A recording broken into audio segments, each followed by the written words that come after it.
I'm going to give you exactly 5 seconds to crawl back to whatever gutter you came from."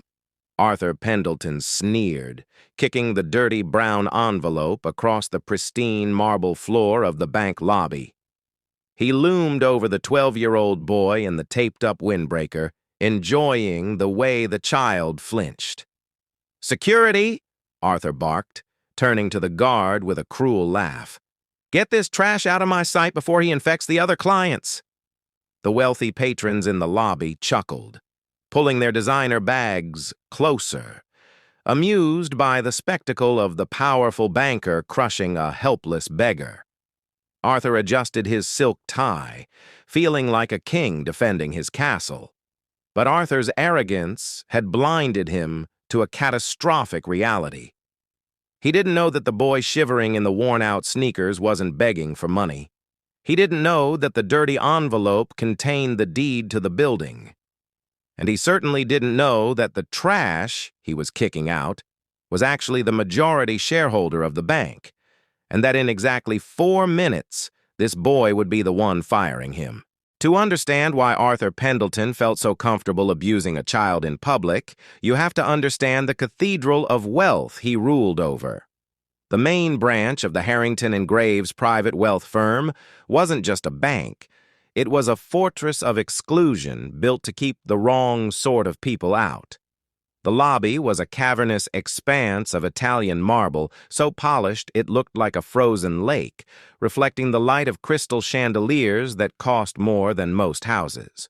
The air was kept at a crisp 68 degrees and smelled of old leather, expensive cologne, and silence. This was Arthur's domain.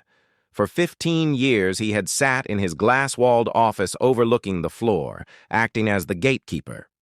He prided himself on his ability to smell poverty the way a shark smells blood.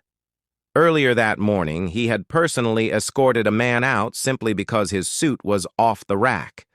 Arthur believed that dignity was a commodity that could be purchased, and respect was reserved only for those with a minimum deposit of $5 million. He spent his days sipping espresso from bone china cups, judging the world, and ensuring that the sanctity of his bank was never violated by the stains of the common man. Miles away from this world of gold and silence, Leo woke up in a room that smelled of damp plaster and sickness. At 12 years old, Leo carried the weight of a lifetime on his small shoulders. He lived in a basement apartment in the poorest district of the city, a place where the sun struggled to reach the windows. For the last 6 months, his life had been a slow-motion tragedy. He had nursed his grandmother Eleanor through the final stages of an illness that had stolen her strength but not her secrets. Eleanor had been a cleaning lady her entire life, a woman who scrubbed floors in the financial district for 50 years, invisible to the men in suits who walked past her. But 3 days ago, on her deathbed, she had handed Leo a heavy, water-stained envelope. Her hands, rough from decades of labor, had trembled as she pressed it into his chest.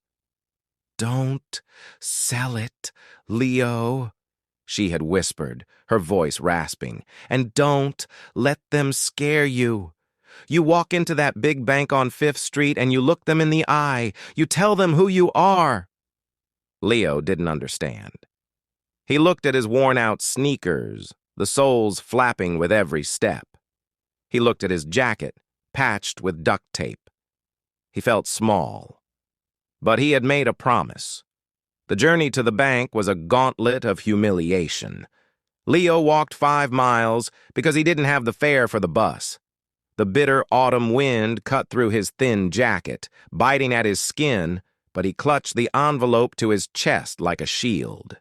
As he crossed the invisible border between the slums and the financial district, the world changed around him. The cracked sidewalks turned into smooth pavement. The bodegas turned into boutiques. And the people changed, too. Businessmen in trench coats bumped into him without apologizing, brushing off their sleeves as if he were made of soot. A police officer watched him suspiciously as he waited for a light to change. By the time Leo stood in front of the revolving brass doors of Harrington and Graves, he was shivering, muddy, and terrified. He looked at his reflection in the glass, a small, dirty smudge against the grandeur of the building. Every instinct in his body screamed at him to run, to go back to the shadows where he belonged. But the memory of his grandmother's grip on his hand held him in place. He took a deep breath, pushed the heavy door, and stepped into the lion's den. The moment Leo stepped onto the plush Persian rug of the lobby, the atmosphere in the bank shifted instantly. It was as if a drop of black ink had fallen into a glass of pure milk. The hushed whispers of the wealthy clients ceased abruptly.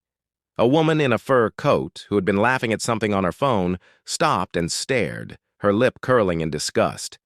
A man reviewing a portfolio lowered his glasses, looking at Leo as if he were a stray dog that had wandered in from the rain. The silence was heavy, judgmental, and crushing.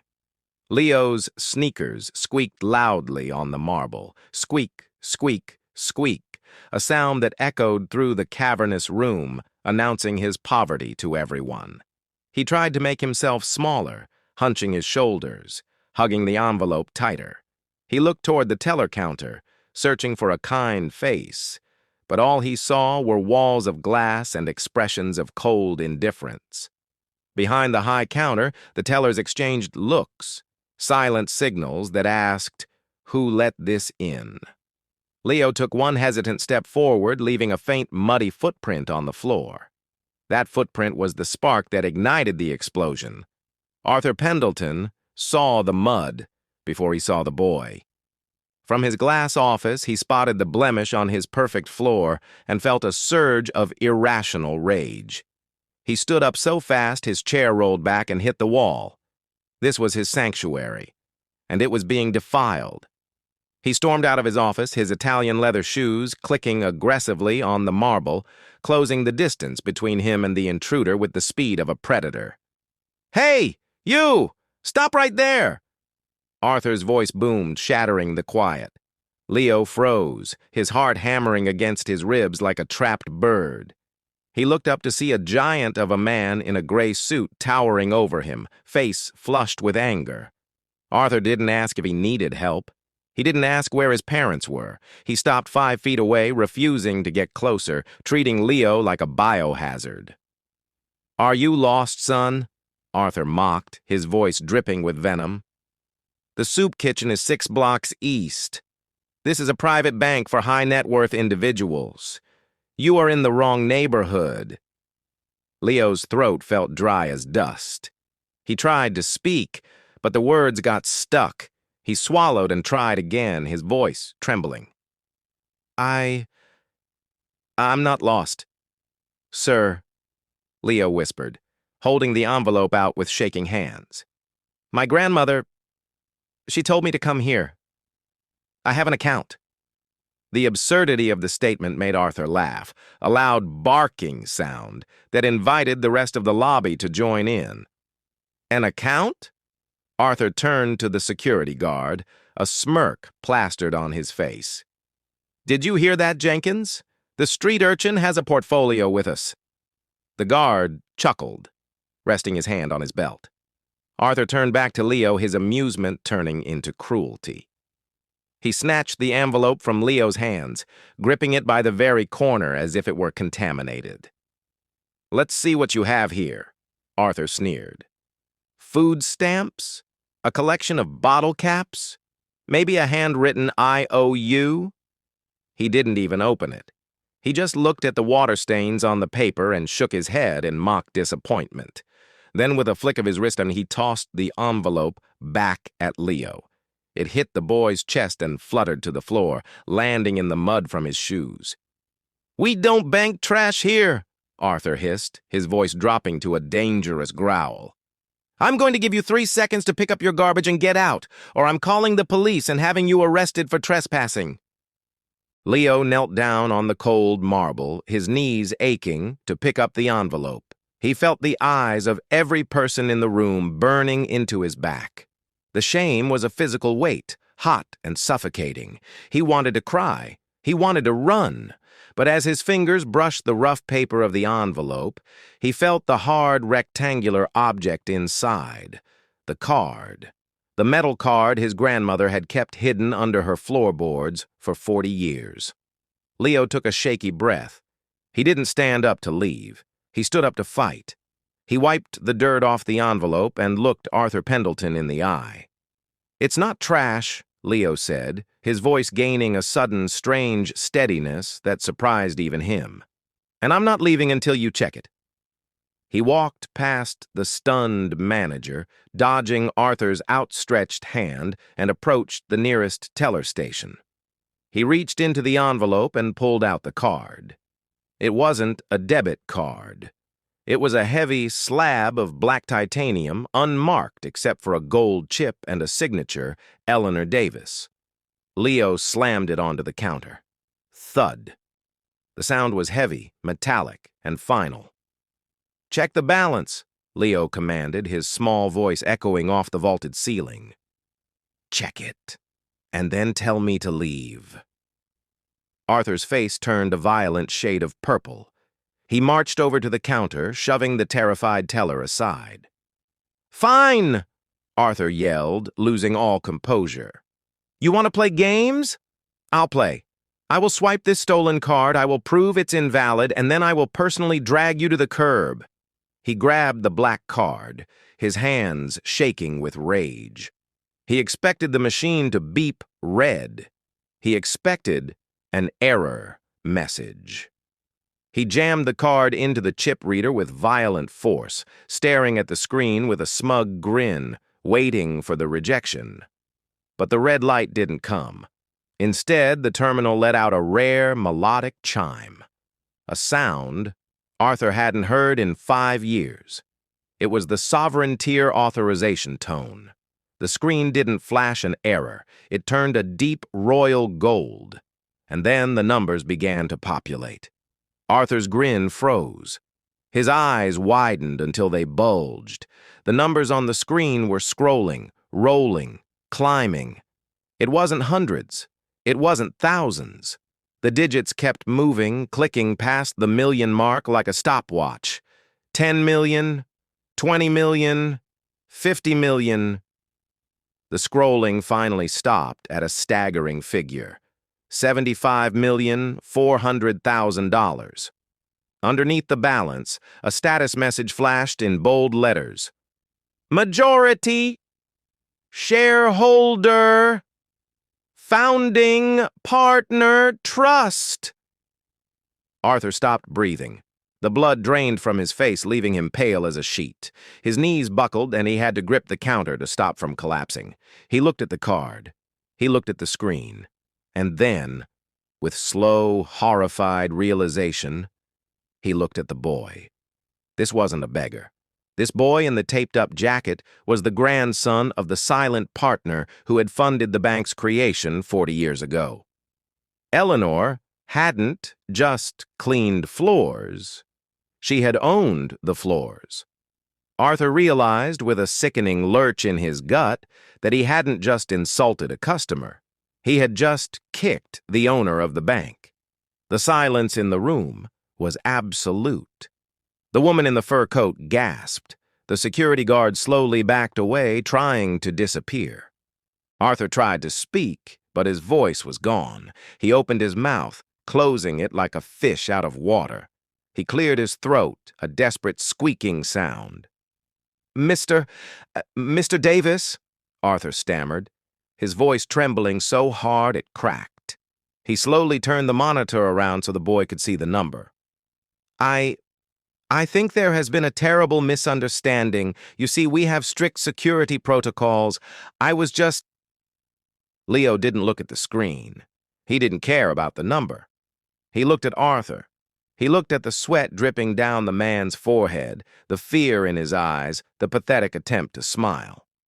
"It wasn't a misunderstanding," Leo said softly. "You laughed at me. You kicked my grandmother's letter." Leo reached out and took the black card back from the trembling banker's hand. "You told me that this bank is for quality people only." Leo turned and looked at the wealthy clients, who were now staring at their feet, ashamed to meet his gaze. My grandmother cleaned offices like this for 50 years. She told me that quality isn't about what you wear. It's about how you treat people who can't do anything for you. Leo pointed a small, dirty finger at the revolving door, the same gesture Arthur had used on him minutes ago. "I'd like to make a withdrawal," Leo said, his voice calm and final. "I want to withdraw your employment." The color left Arthur's face completely. He looked around for help, but there was none. The regional director, who had been watching the security feed from the headquarters, burst through the office doors at that exact moment, flanked by two other executives. They didn't even look at Arthur. They walked straight to Leo, bowing their heads in apology. Arthur was escorted out of the building by the same security guard he had ordered to attack Leo. He walked out carrying a cardboard box, stripped of his title, his access, and his arrogance, passing the boy he had called trash on his way to the street. Leo didn't become a different person that day, even though his life changed forever. He didn't buy a fancy suit. He didn't buy a mansion. He used the money to start a foundation in his grandmother's name, helping cleaning staff and service workers pay for their children's education. He became a legend at Harrington and Graves, not because of his wealth, but because of his character. He would often sit in the lobby, dressed in simple clothes, watching how the new managers treated the people who walked in. He ensured that no one, no matter how poor, no matter how dirty, was ever made to feel small in his building again. The lesson of that day echoed for years. The world is full of Arthur Pendletons, men who judge a book by its cover. But it needs more Leos, people who know that true worth isn't printed on a bank statement. It's written in the heart. So the next time you see someone who looks like they don't belong, remember the boy in the worn-out shoes. You might be looking at a king in disguise,